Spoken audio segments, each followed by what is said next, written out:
Rome. Just saying the name, it's legendary, right? But how in the world does a tiny village become, well, Rome, the most dominant power the world has ever seen? We're going to try and cram over 1,000 years of war, betrayal, and crazy ambition into just a few minutes. So buckle up, let's do this. Yeah, that's really the big question, isn't it? How does a small town on a few hills end up running the world? What's the secret sauce? Well, you're about to find out. And let me tell you, the answer is a wild mix of genius, grit, and, yeah, a whole lot of blood. See, before Rome was a place on a map, it was a story, a myth. And this founding myth is just as intense and dramatic as the empire it would become. We're talking twin brothers, a god for a father, and a she-wolf. Yeah, you heard that right. So, let's get into it. Our story doesn't start with some glorious victory. Nope. It starts with two babies, Romulus and Remus, being thrown into a river to drown. Why? Because some paranoid king was terrified they'd grow up and take his throne. The thing is, their mom, Rhea Silvia, was what they called a Vestal Virgin, basically a priestess who was forbidden to have kids, a political move to make sure she couldn't produce any heirs. But the story goes, the god of war, Mars, showed up and, well, had other ideas. Now, was that just a convenient cover story? Maybe. But it gave her sons a claim to divinity, and that's a powerful thing. So, flash forward, the twins grow up, they take out the evil king, put their grandpa back on the throne, all good, right? Well, then they decide to build their own city, and this is where the sibling rivalry kicks into high gear. They can't even agree on which hill to build it on. So they do what you do, have a bird-watching contest to see who the gods like more. Romulus spots 12 birds, Remus only sees 6. You'd think that would settle it, but Remus is a pretty sore loser.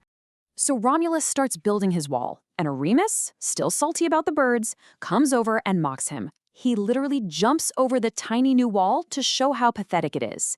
And Romulus? He just snaps. He kills his own brother right then and there. And that sets the tone for everything. The city of Rome is literally founded on the idea that the mission, the ambition, comes before anything, even your own blood. Okay, so now you've got a city, but it's a city full of dudes, runaways, criminals, you name it. There's a serious gender imbalance. So what's Romulus's solution? It's pragmatic and incredibly brutal. He throws a big party, invites the neighbors, the Sabines, and on a signal, his men kidnap all the single Sabine women. Just take them. Naturally, this starts a war.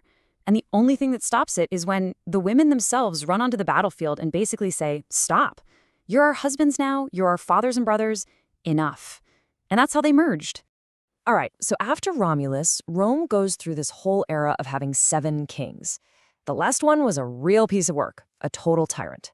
The people finally got fed up, kicked him out, and made a collective vow, never again. We are never, ever going to be ruled by one guy. And boom, the Roman Republic is born.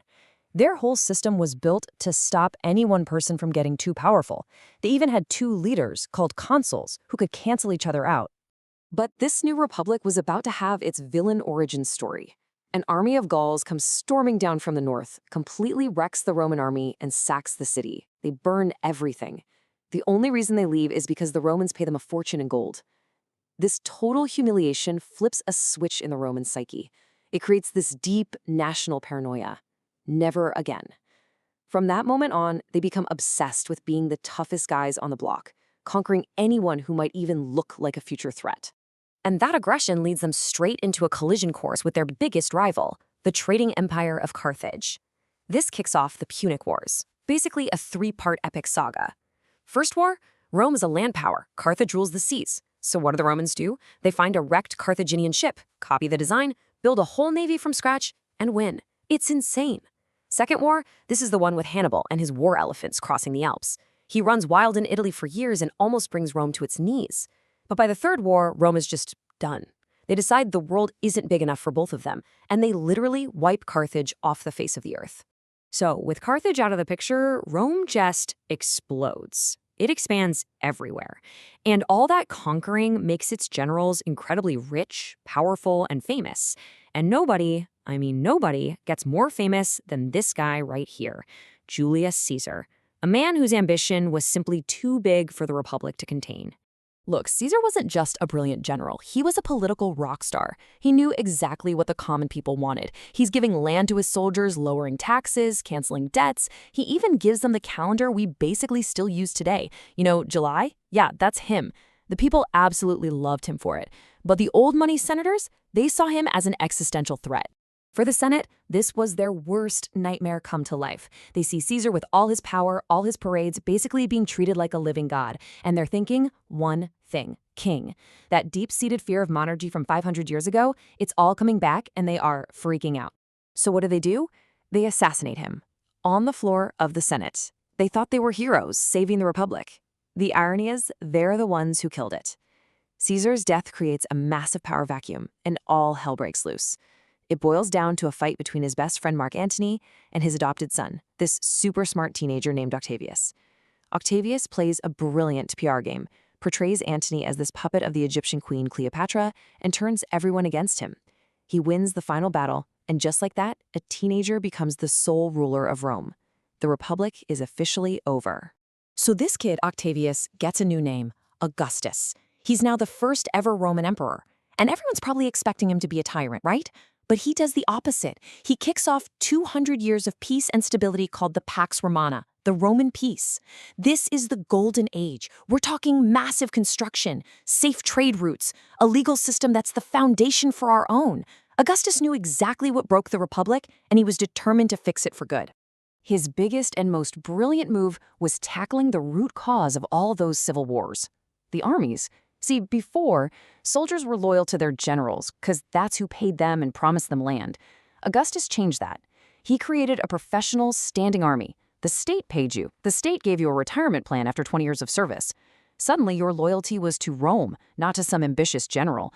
This one reform was the glue that held the empire together for centuries. But even this incredible new army wasn't invincible. And during Augustus's rule, Rome suffered one of its worst military disasters ever. A defeat so devastating it literally redrew the map of the empire for good. In one single ambush, this is how many of those highly trained professional soldiers were lost. 20,000. Yeah, 20,000 men, 3 whole legions. Their general got overconfident and marched them deep into the Teutoburg forest in what's now Germany. The worst part? It was a setup. They were betrayed by a guy they thought was an ally, a Germanic chief named Arminius, who had actually served in the Roman army. He knew all their plays, he led them right into a perfect ambush. It wasn't a battle, it was a massacre. The shock was unbelievable. They say the Emperor Augustus would bang his head against the wall, shouting, "Give me back my legions!" They even retired the numbers of those 3 legions, 17, 18, and 19. They were considered so cursed. After that, Rome basically gave up on conquering Germania. The Rhine River became the hard border. That one disaster changed Roman strategy from conquer everything to let's build some walls and defend what we have. After Augustus dies, things get messy. You get some good emperors, some bad ones, and some who are just completely insane. But a new power player emerges. It's not the Senate, and it's not always the emperor himself. It's the Praetorian Guard. Think of them as the emperor's secret service. Except these guys realized they could decide who was in charge. If they didn't like the emperor, they'd just kill him and pick a new one. They became the ultimate kingmakers. So for the next couple hundred years, Rome is on this roller coaster of stability and total chaos. But eventually, things start to go seriously wrong. Think of it like a perfect storm. The economy's a wreck, the politics are a mess, with emperors getting knocked off left and right, and now you have massive pressure on the borders. All these problems start hitting at once, and it begins this long, slow unraveling of the Western Roman Empire. And the thing that really pushes it over the edge isn't one big invasion. It's more like a domino effect. You have the Huns, these terrifying warriors pushing west. This displaces other tribes, like the Goths, who show up at the Roman border not to fight, but as refugees asking for help. But the local Roman officials are corrupt and greedy, and they treat the Goths horribly, starving them, abusing them, so the Goths revolt. And at the Battle of Adrianople, they don't just win, they kill the Roman emperor on the battlefield. The spell is broken. Everyone now knows Rome can be beaten. From there, the Western Empire just crumbles. Warlords take over chunks of territory, the city of Rome itself gets sacked, and the emperor becomes a powerless figurehead. The official end comes in 476 AD. The last emperor is this kid whose name is the most incredible historical irony ever, Romulus Augustulus, combining the founder of Rome and its first great emperor. A Germanic general basically walks in, pats him on the head, and tells him he's fired. No final glorious battle. It just ended. But here's the kicker, the final twist. The western part fell, sure, but the eastern half of the empire, the richer, more stable part, didn't fall. It kept going for another 1,000 years. We call them the Byzantines now. But you know what they call themselves? Romans. So it makes you wonder.